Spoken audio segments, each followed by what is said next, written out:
and we'll discuss what these innovative solutions are all about. Let me just take you through the competition round also, like how we called the submissions and what was the selection process, criteria, etc. So, as some of you may know, this is the second year that we have had this challenge.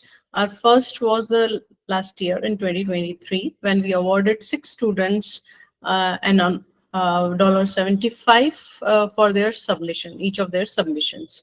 Over the past 2 months, we have invited submissions from individuals and teams with significant experience in sustainability across various regions, including Africa, Asia, Eastern Europe, and the Mid East and Americas. Our esteemed selection committee, comprised of professionals and educators from diverse backgrounds in Albania, India, Nigeria, Panama, and the US, they have reviewed these submissions, and we have also increased the amount of honorarium thanks to NVIDIA. To now it is $125 for the third place, $250 for the second place, and $500 for the first place. Uh, as with all competitions that World Technology Partners hold, submissions were evaluated based on UN sustainability goals. Winners have been divided into two categories. Today, we'll be seeing and discussing environmental engineering presentations. On Thursday, June 20th, at the same time, we'll be presenting some new presentations focused on organic architecture. I'm sure you must be wondering that what is this like, what organic architecture. So American architect Frank Lloyd Wright coined this term early in his career, approximately 100 years ago. Wright believed in designing in harmony with humanity and the environment, a philosophy he labeled organic architecture. So hence the term organic architecture. So now I'll walk you through what is going to be the schedule and the format of today's webinar. So today, each presenter will have 10 minutes slot for their presentation, followed by a 3-minute Q&A session. So let me welcome and honor our winners joining us today. This includes the third place winner is Adiwale. He's doctoral research scholar at Federal University of Technology, Owerri, Nigeria. He's going to talk about utilization of functionalized biochar from water hyacinth as green nano fertilizer. I apologize if there's any wrong, pronunciation of the word, because I myself am the IT background, so might be, I can make an error over here. So second place winner is from India, is Amit Kumar. He's a doctoral candidate. He's done mechanical engineering from UPES, Dehradun, India. His topic is maximize hybrid solar kitchen heaters for dependable cooking, explore alternate heat sources, and evaluate performance under different settings. And our first place winner is Edwin. He's MSc in Materials and Material Science from Addis Ababa University, Ethiopia. His topic is enhancing carbon reduction efficiency using bimetallic and bimetallic oxide catalyzed to mitigate climate change and advance sustainable energy technologies in Africa. And let's see what insights they bring to the presentations today. And let's enrich our conversation by discussions around green sustainability challenges and solutions. With that, I will now invite the first person for today's presentation, which is Adiwale. Adiwale, welcome, and please share your presentation.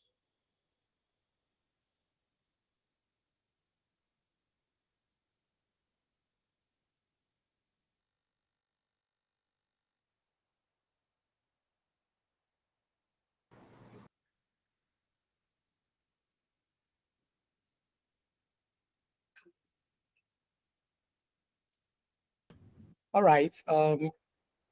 Thank you very much for having me. I hope I'm audible. Yes, you're audible. All right. Let me share my screen.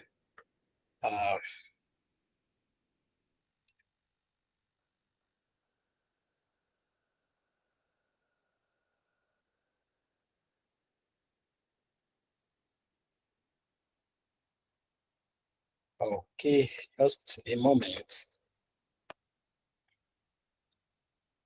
Okay, so by way of introduction,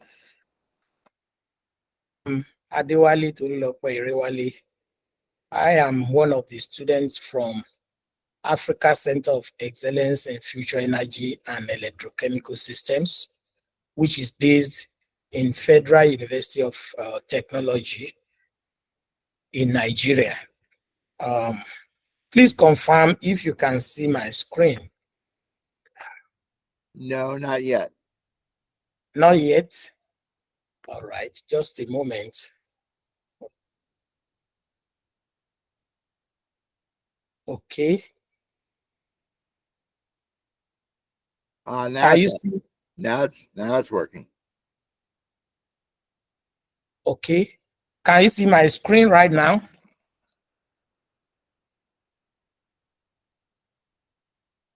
Please confirm you can see my screen right now.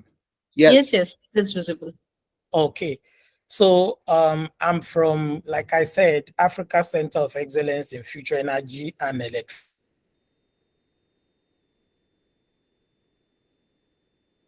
Nigeria. And the topic of my research work is utilization of functionalized biochar from water hyacinth as green nano fertilizer. I'm actually working on applied nanobiotechnology. So the way of background, we know what is happening right now globally.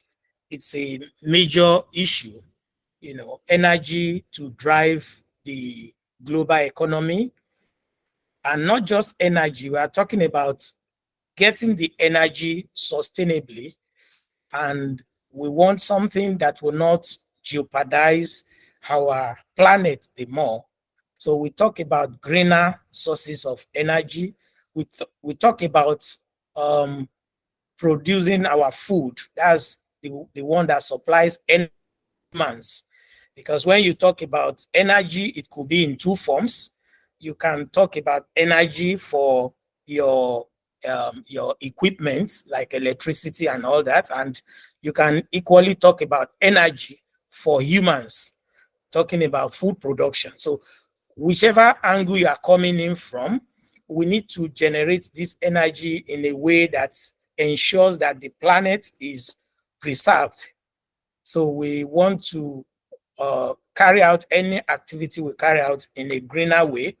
So, and one major thing that I want to drop today, that I want to talk about, is the fact that most of the times when we align with the nature, it's always the best way to go. We can see we have solar systems that trap energy from the sun to convert into electricity, which is what the nature does in photosynthesis by trapping the solar energy, and plants use that to make the food, and they are the primary producer in the food chain. So we're looking for innovations that sync with nature to solve human challenges. And that is where nanotechnology comes in. Generally, nanotechnology about manipulating materials at the nanoscale, which is generally within the range of 1 to 100 nanometers. And the research we're carrying out is an approach to synthesize fertilizer from a biomaterial. We are choosing water hyacinth as a source to manufacture the biofertilizer because of some reasons. Number one, we have seen that from many research work and from what is happening around, water hyacinth is a menace in the environment. It encourages biodiversity loss. it encourages, it also impacts the socio-economic activities of communities where it is growing on the aquatic ecosystem. So this is a kind of overview of what the research work is all about. It's an environmental engineering through nano biofertilizer application. So what are we trying to do in this case? So we have the water hyacinth, which is known for its aggressive invasion of the aquatic ecosystem. So we are leveraging on that advantage because the plant can, trap the atmospheric carbon dioxide through photosynthesis to generate biomass. And also in the process, it competitively absorbs nutrients from the aquatic environment. So it's doing two things at the same time, capturing the atmospheric carbon into biomass, while also, bioaccumulating nutrients from the aquatic environment. So if you put these two together, you're going to have a very rich biomass. So if we can concentrate these through pyrolysis, which is what we're trying to do, pyrolyze the biomass from this plant, and then augment it with some nanonutrients to form a nano-enabled fertilizer, characterize the fertilizer, and then test this fertilizer, against conventional fertilizers to see the performance. And from the results we've seen so far, it's a very promising system. One of the benefits, or some of the benefits of this concept, is that we're going to have sustainable and smarter agro productivity, and also environmental sustainability, because the invasion of the aquatic environment by this plant will be positively utilized in a more economically friendly way. And also it could help us to generate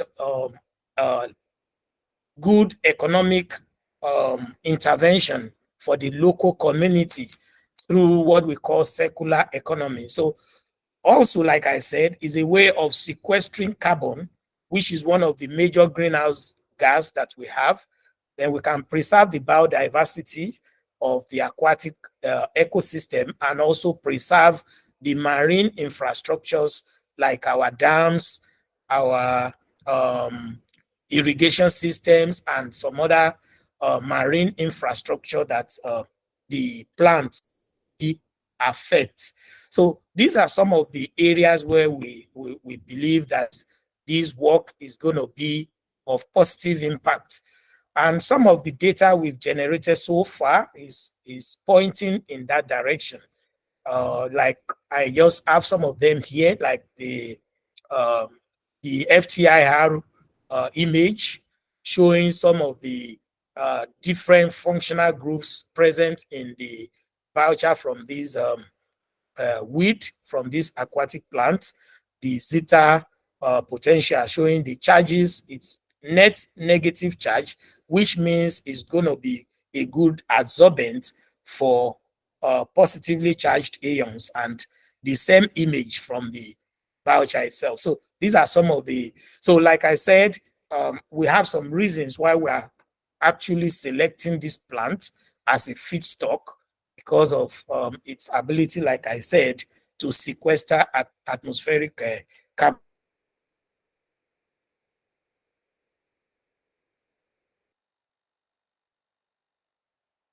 And also it can help us to mine nutrients from its surrounding, which is the aquatic environment, and also to help us to manage the menace of its invasion on the ecosystem. Okay.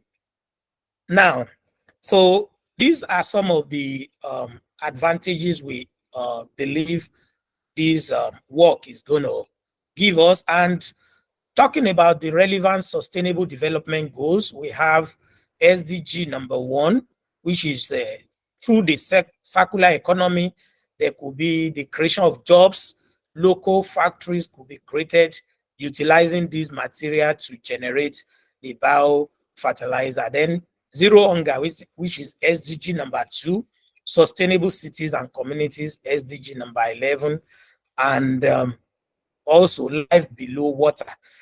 So we can be able to manage these plants in a way that our aquatic ecosystem can be preserved in a positive way. So this is just the conclusion of this work. We are leveraging nanotechnology for sustainable development through development of nano-enabled fertilizer to optimize nutrient delivery to plants and also to utilize this feedstock in a multi-dimensional advantage. So I will stop it there. I don't want to take too much of our time. So we can come in with our questions or any other observations. Thank you very much.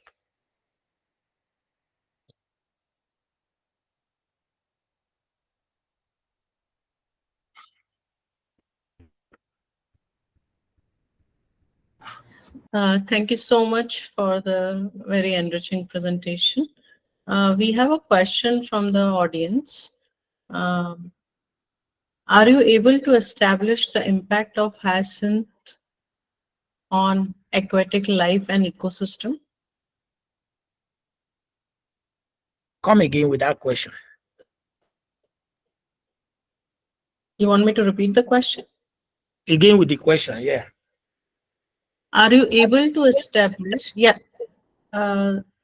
Second, can we enable Paul? They can ask directly. Can we enable the mic for them? Sure. Hold on one sec. Sagan, we're going to activate your, or I hope we are. Let's see. There. Hello. Yeah. Yeah, There it thank goes. you. Thank you for the opportunity for this lecture and seminar. And thanks to Dr. Riwale for a wonderful presentation. So my question is that, are you able to establish the impact of our accent on aqua life and the ecosystem generally? I knew that you mentioned its benefits within the biodiversity aspect of what you are doing, and also on socioeconomic life of where these plants are growing. So I want you to kind of maybe articulate or expatiate on some of the impacts you've seen from your work of these accents on aqua life and ecosystem. All right, thank you. Thank you for that question. From literature and from a lot of studies that we have carried out, the plant actually has a way of not competing with other aquatic organisms. You know, when you say out competing, what you mean is, you know, normally in the aquatic ecosystem, the organisms compete for sunlight and for nutrients. So because of his own aggressive nature, it outcompetes other organisms. So through that kind of his property or his ability, it drives biodiversity loss. So where the plant is where you have the invasion of the plant on the aquatic ecosystem, you tend to lose other organisms like fishes that need to feed on phytoplankton. They will have to run away because those phytoplankton will be starved of both nutrients and oxygen and sunlight. So that is an established fact about these particular water hyacinths. It's part of why we have chosen that plant as a typical feedstock for this study. Thank you. Yeah. Thank you, Doctor. Yeah. Yeah, thank you so much. We will move on to the second presentation. I invite Amit Kumar from India. Amit, you're here, right? Oh, yes, ma'am. Yeah. So please go ahead and present. Okay, thank you so much, ma'am. Just a wait.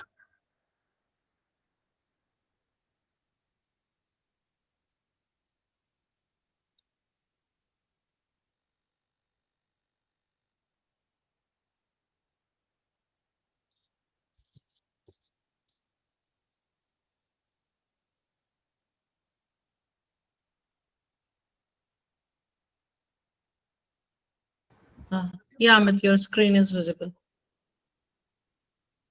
Just wait, ma'am. Is it okay right now? Yes. Okay, shall I start? Yes. Go ahead, please. Okay, Um, okay. yeah. You need to do the slideshow. You need to click on the slideshow because we are still seeing the Just entire presentation. okay, okay. Just wait, ma'am. The bottom rightmost side, you will find the slideshow button.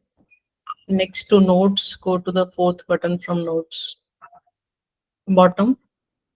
Yeah. There's which one, ma'am? Just go to the bottom. Look at the bottom. Yeah. Notes, you see, your cursor is on the notes right now. Go there. Go there. Yeah. Okay, okay, ma'am. Just what? Uh, yeah. Is it working right now?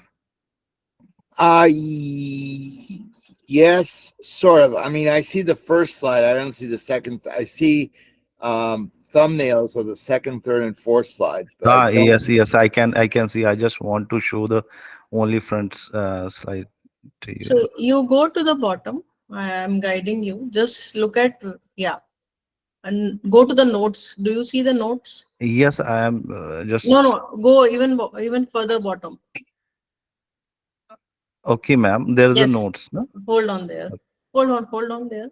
Yeah. Move to the fourth icon from there, right Uh, side. this one Yes. slide. Click. Yeah. It's okay right now. No.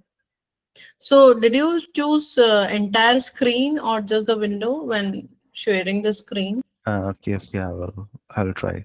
You share the entire screen and then I think probably it will work.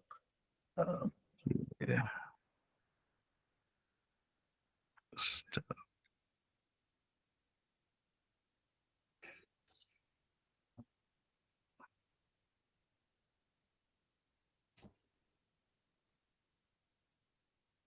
Yes.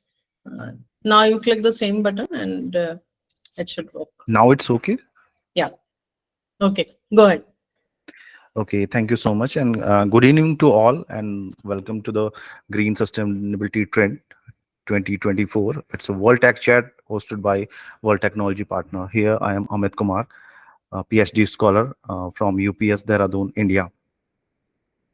First, I would like to thank to the organizing committee for selecting my topic and giving me this wonderful opportunity it present on this kind of a huge platform.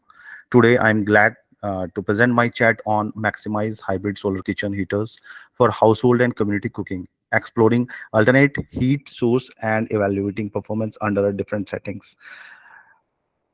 So these are my outlines. You can see over here. There are 10 different topics which I'm going to cover in this particular presentation. Now move on to the first, the classification of cooking technology. As we know, the food is necessary for the survival of a human being. Why? Because it's fulfill our daily needs of energy and nutrition. To make food tasty and digestible, it require for cooking. And you can see here there are the different kind of a cooking technology available in front of you on your screen. There's the solid fuels, liquid gaseous, electricity, and then renewable fuels. Renewable fuels is basically divided into two categories: biofuels as well as solar energy. So my topic is belongs to this particular energy known as solar energy. And you can see over here there are the different kind of solar cookers available in the market. Just wait.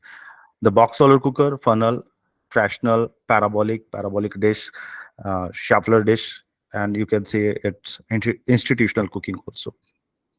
First, if we are talking about the solar energy is divided in two particular categories: direct methods and indirect method. Method is further divided into photovoltaic conversion, and then thermal.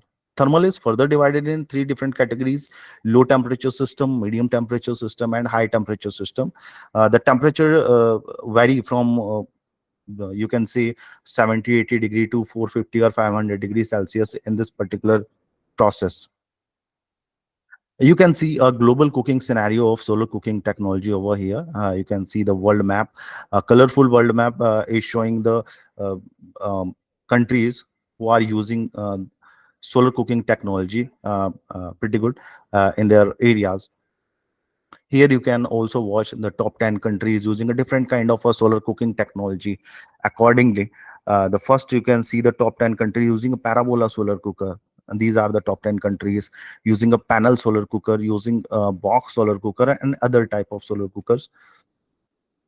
Here in next slide also, there are the different kind of solar cooker. You can see a tube type solar cooker, miscellaneous, and top 10 countries using a different kind of solar cooker. That means any kind of a solar cooker which are using in any kind of countries, you can see over here. There are the 10 top 10 countries. And last but not the least, the countries using a Schaeffler cooker is only in India. These report according to the Solar Cooker International. I'm talking.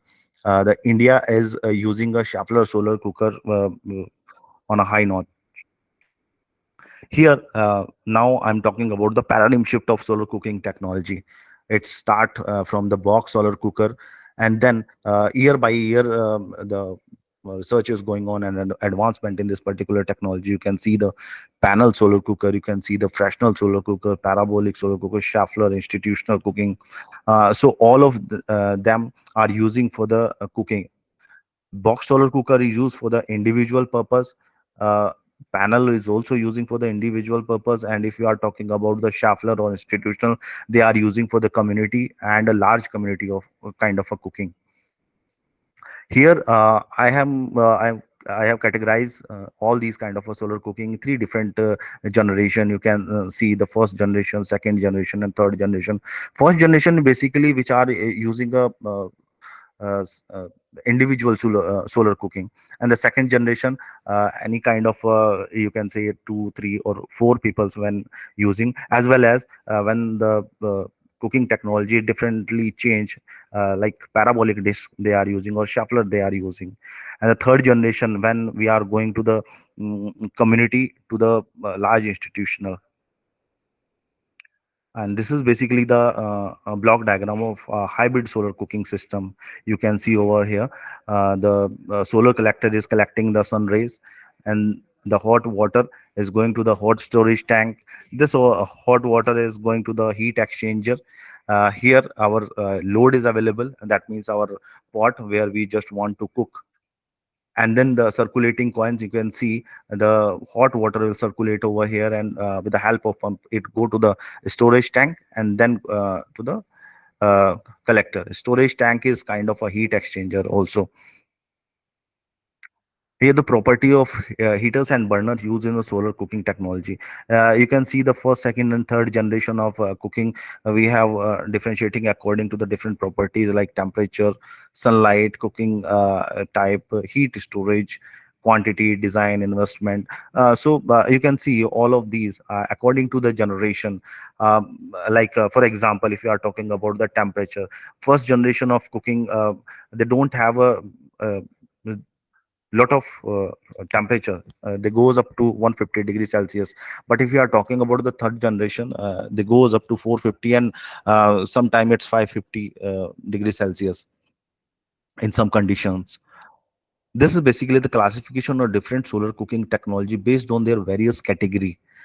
Here you can see according to the serial number, we have a different kind of a solar cooking technology. And now we have a type of focus, uh, reflecting type, operating temperature, as I have talking about cooking capacity.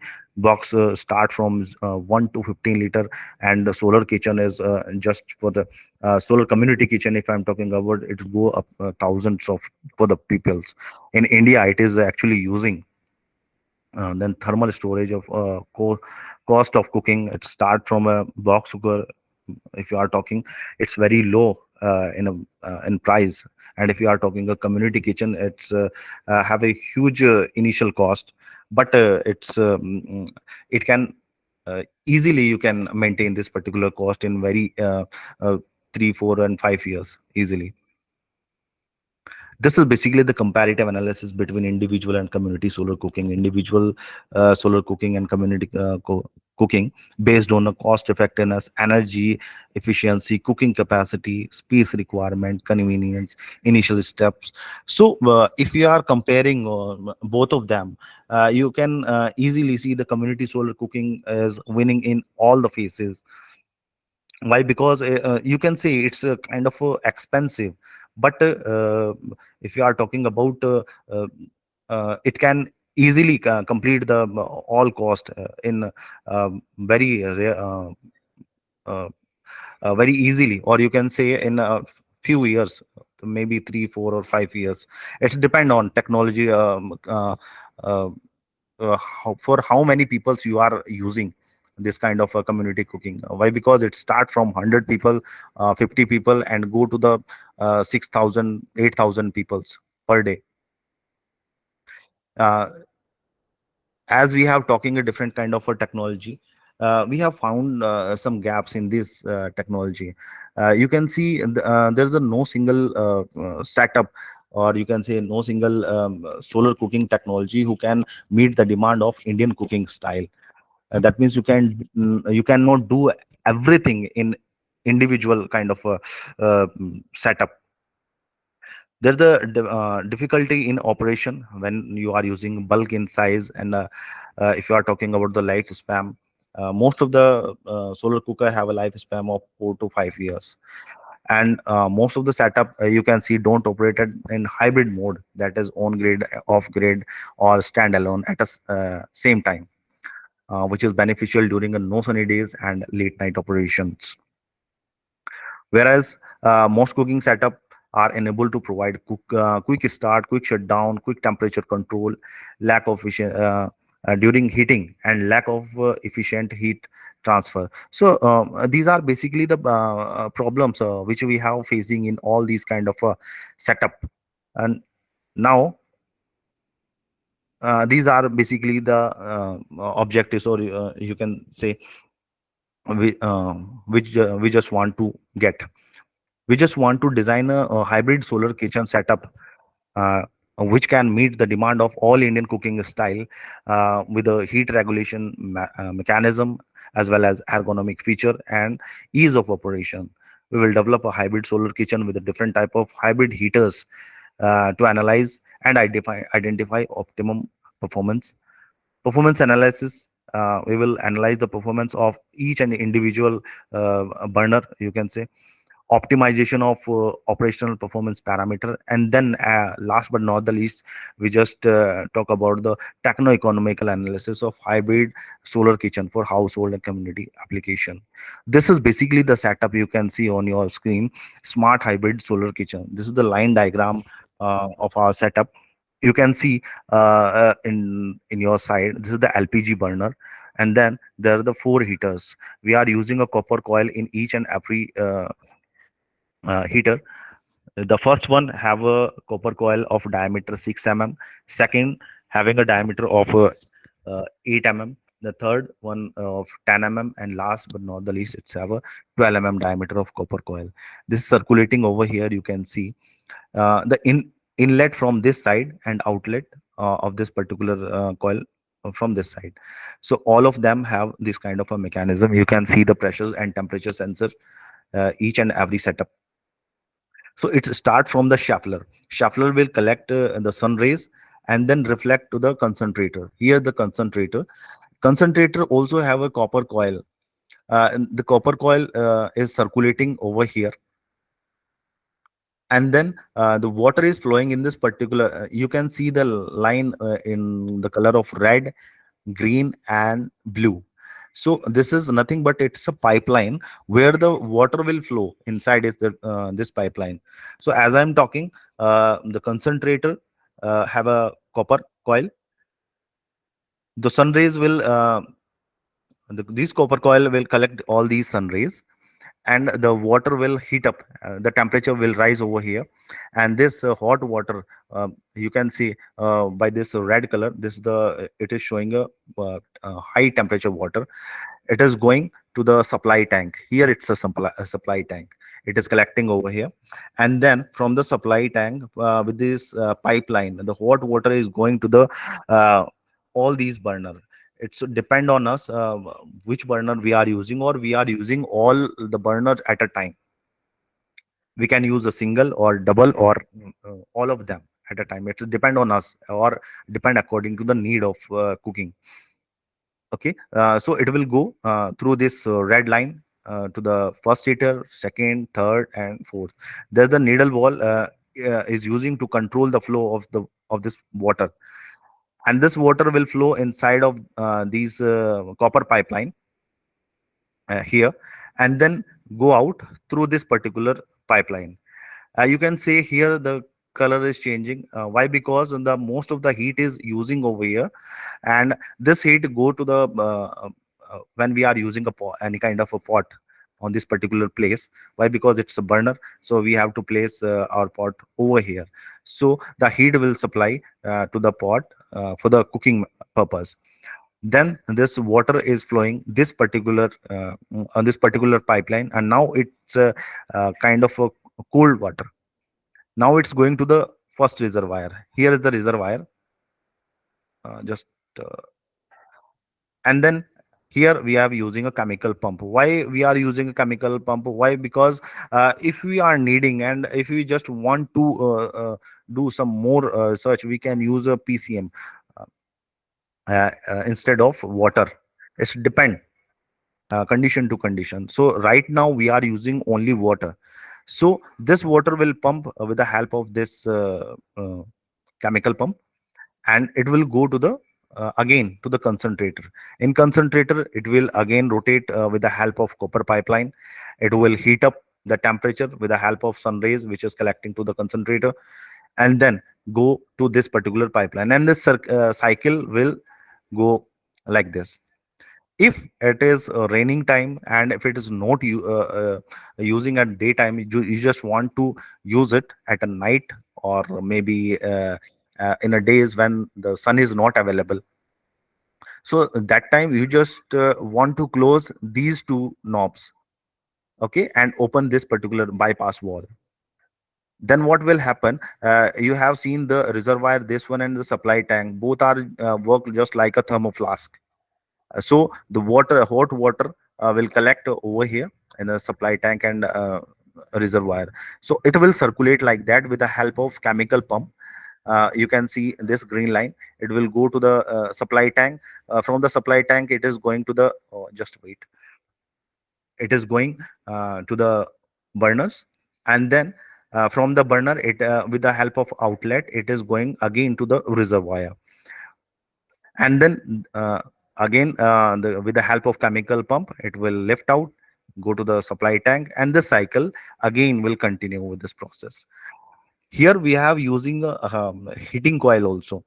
In between copper coil, we have using a heating coil for that particular condition when the sun is not available for long duration of time, and you just want to cook your food with the help of heaters, or you can say with the help of heating coils. So with the copper coil, we are using a heating coil also over here. This is the LPG burner. It is for the comparative analysis of all these burners. When we are cooking on all these burners, we will compare with this LPG burner for the performance analysis of all these burners. So this is basically the smart hybrid solar kitchen setup.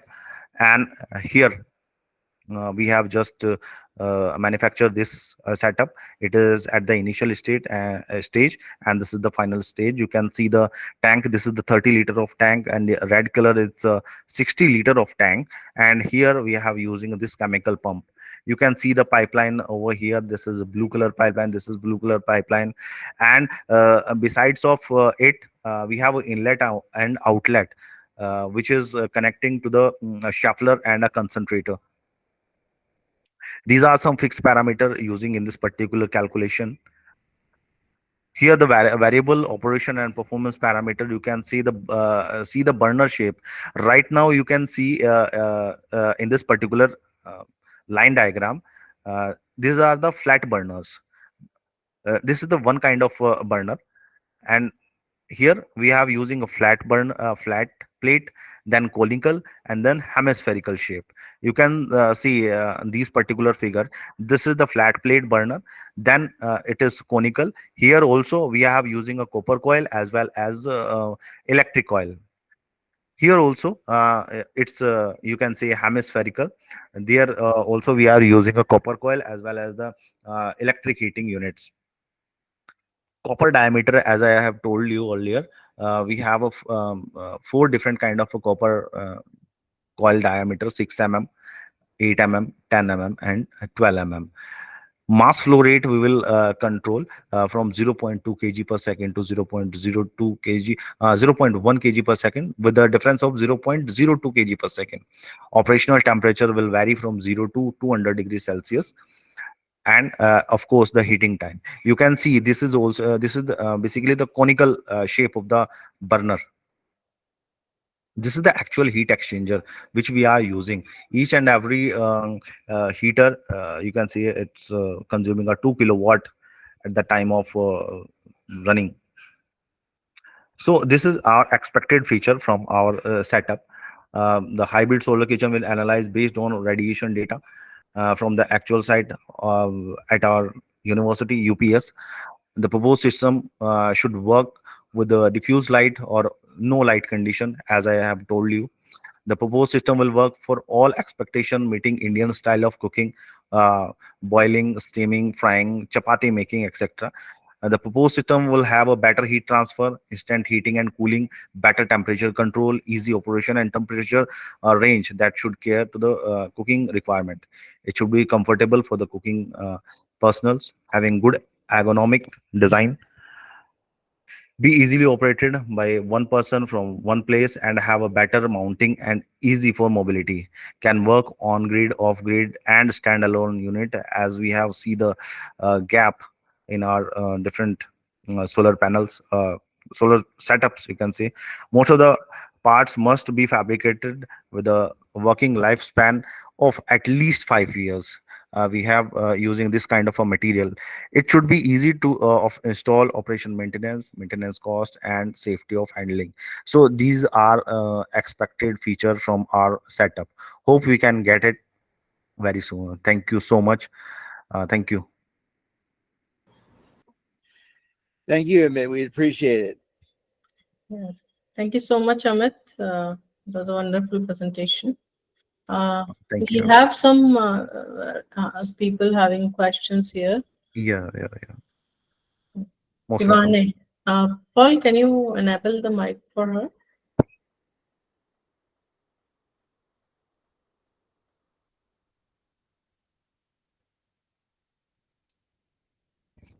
Amit, I had one question, and I'm not a cook by any means, trust me.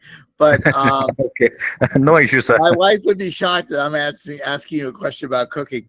But you mentioned I think it was the Schaefer system that was used only in India. Yeah, Is there any? it's according to the Solar Cooking International Record. Okay. Is there Yeah. any specific reason it's only used in India, or? I don't think so. It's any specific reason. I just want to say in India, there's most of the reason have a high temperature. You can say 40, more than 40, and near about 50 degrees Celsius. So that's why they just want to collect the solar energy, which is available freely in the environment. They just want to collect it and get some useful work. So that's why I think so. Okay. It's interesting that countries near India are not utilizing it as much. I was just interested in that. Okay, thank you. Yeah, thank you so much, sir.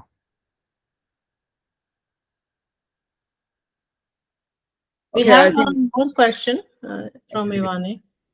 Yeah, ma'am. Can you enable the mic for her, Paul? I'm done. Yeah. Okay. So all questions addressed. We'll move on to the third presentation from Edwin. So Edwin, please come over and take up. I request There's a time constraint, so please be precise in your presentation. All right. Thank you. Good evening, everyone. Good evening from this part of the world, actually.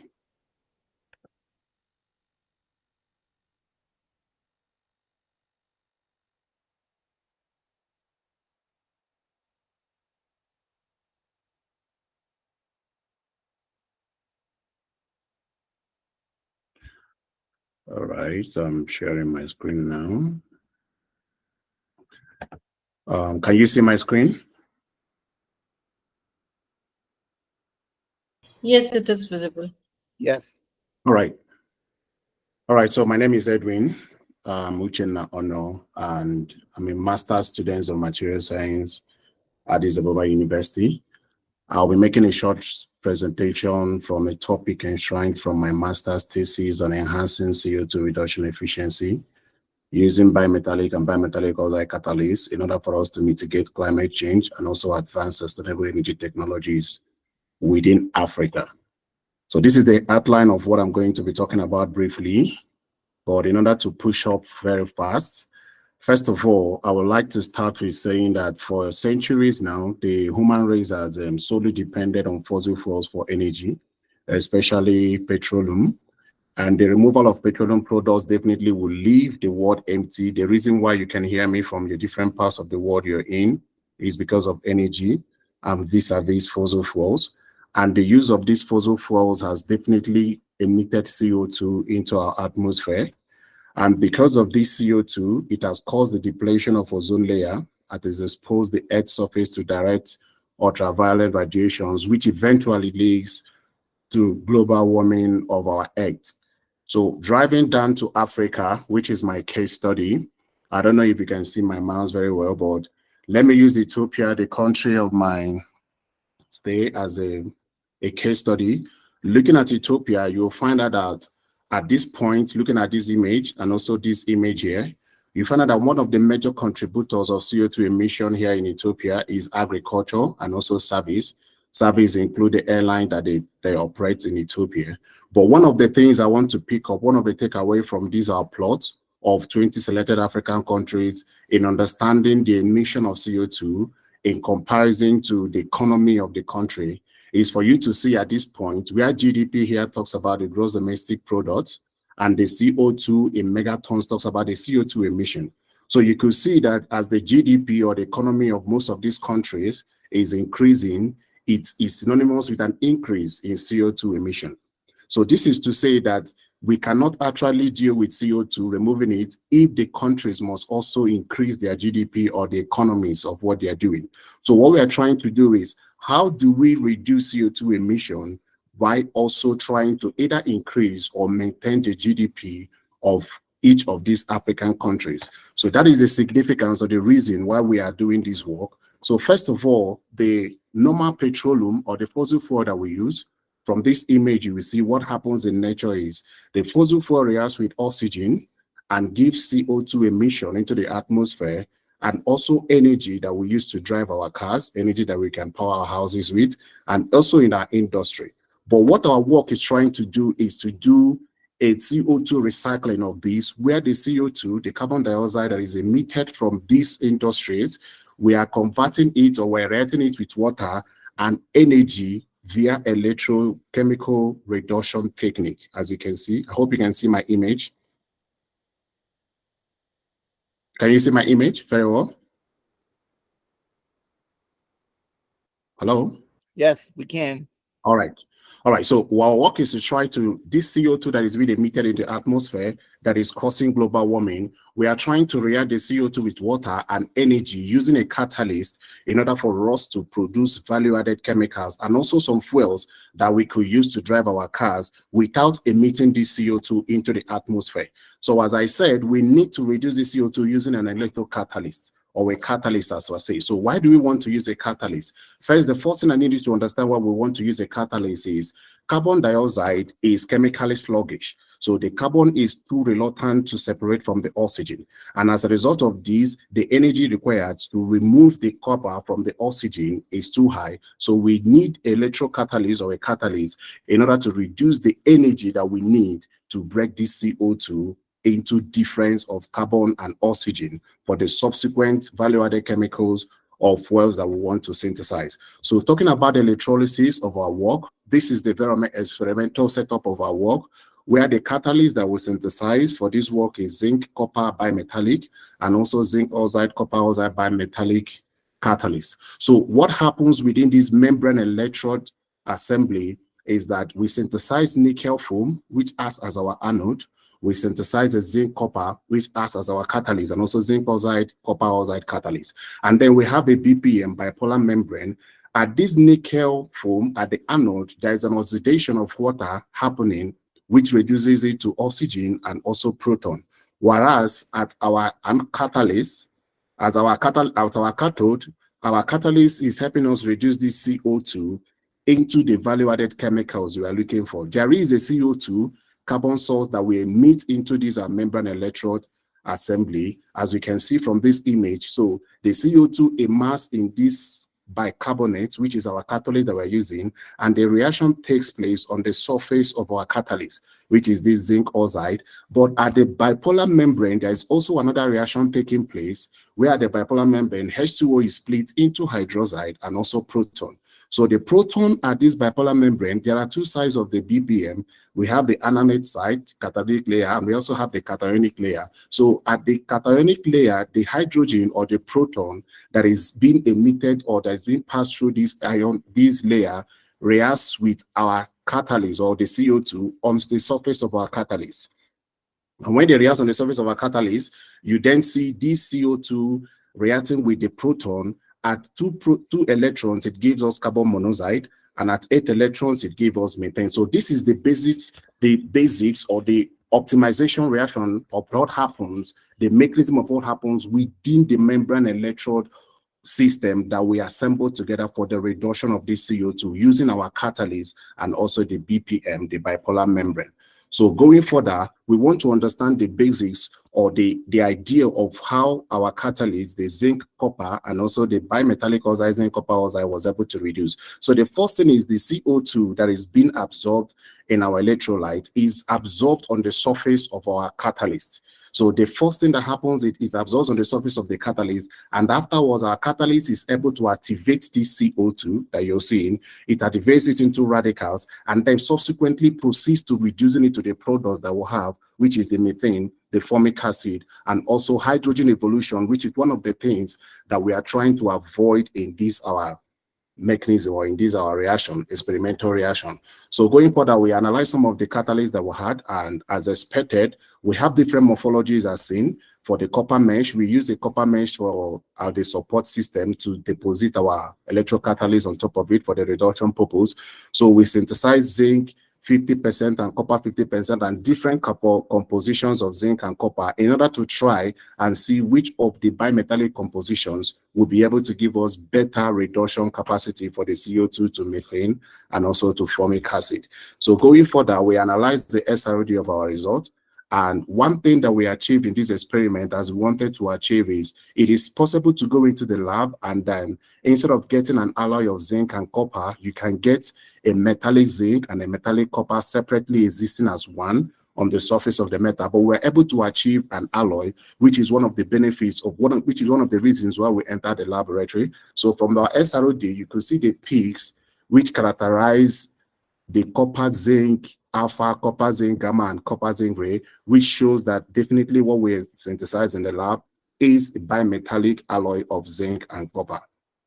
Excuse me. So furthermore, we also characterize an SPS on it to understand what happens. And when you look at our SPS results, especially the zinc 2P result, you find out that the effect we are trying to achieve, where we're synergistically combining zinc and copper, you could see that the zinc is always tweeting to the higher binding energy when compared with the zinc 0 that we also synthesize as a control to understand the impact or the effect of zinc on our electrocatalyst. So our SPS also confirms to us that definitely what we synthesize is the zinc copper alloy with the impact of zinc, with the electronic impact of zinc being feasible in our material. So furthermore, we characterize to see if our catalyst can be able to reduce CO2 into value-added chemicals like formic acid and also methane. And then after recharacterization, just as other literatures that we've seen, our zinc was able to synthesize or rather reduce CO2 into more of formic acid, whereas our copper is balanced, reducing both to formic acid and also to methane. And the values for our copper base and our zinc base were very low. The faradic efficiency and also at very high current densities, they were very low. But we try to analyze what happens within the electrodes. The polarization curve, this curve is what we try to use to analyze what happens at our electrodes. And as we expected, we found that the kinetics of what happens in the zinc and the kinetics of what happens in the copper is very different from each other. So this shows us that, all right, these are two different metals operating at different kinetics and at different thermodynamics. So we were satisfied at this point. And then we also characterize our bimetallic to understand what happens. And then we found out that in our bimetallic, they were giving us good methane and also good formic acid without anyone being too balanced to one angle and the other one being too balanced to the other angle. And then we found out that we also got high faradic efficiencies for this methane and high faradic efficiencies for the formic acid from the bimetallic catalyst. But one of the things that we really appreciate about bimetallic catalyst is the ability of the kinetic ability of, you can see from our polarization curve, as compared to that of copper separately and zinc separately, you could see similarity of reaction, which shows once again the synergistic effect of this zinc and copper in the same electrode, as the same electrode working as one. But the difference we may see here is that you could see that the one that has high volume or high composition of zinc was a little bit separated from the one that has higher composition of copper and also similar composition of zinc and copper. But at this point, we were excited and we proceeded with more characterization of reduction of CO2 into the methane and also formic acid. We were also able to try to reduce the hydrogen evolution reaction occurring, even though it was less than 20, but at current density of 200, which is what we are trying to achieve in the industrial aspect, it was also less than 20, but a little bit higher as what we expected. So we proceeded to characterize the bimetallic oxide catalyst in order to understand if there's going to be any effect different from the one that we saw in the bimetallic catalyst. So we analyzed this and we found out that the surface morphology is completely different from the surface morphology of the bimetallic catalyst. So at the point of the surface morphology, surface characterization, we were excited that there's a difference between the two. And then we proceeded to do an SROD analysis and we found out that the characteristic peaks that we also got from our zinc oxide and copper oxide were characteristic of either zinc oxide or copper oxide, which also confirms to us that this that we synthesize is not just different metal oxides, but bimetallic oxide, which was one of the things that we plan to achieve in the experimenters. So we proceeded to characterize and reduce our CO2 to find out if our catalyst will be able to reduce CO2 in the atmosphere into any of these value-added chemicals, particularly methane and also formic acid. And we found out that the bimetallic catalysts were bimetallic oxide catalysts gave us very high faradic efficiencies of both methane and also formic acid, even at high current density. And then one of the things I would like to say is one of the reasons why we entered the lab to do this, the challenges that some catalysts always have is reduction at very high current densities. So that is the reason or the challenge why some of these catalysts has not been implemented or used in the industrial aspect. So what we are trying to do is to reduce CO2 at a very high current density by this catalyst, so that this catalyst can find its way into the industrial aspect for the reduction. So we characterize this and we found out that our bimetallic oxide was able to reduce the hydrogen evolution drastically as compared to the bimetallic catalyst.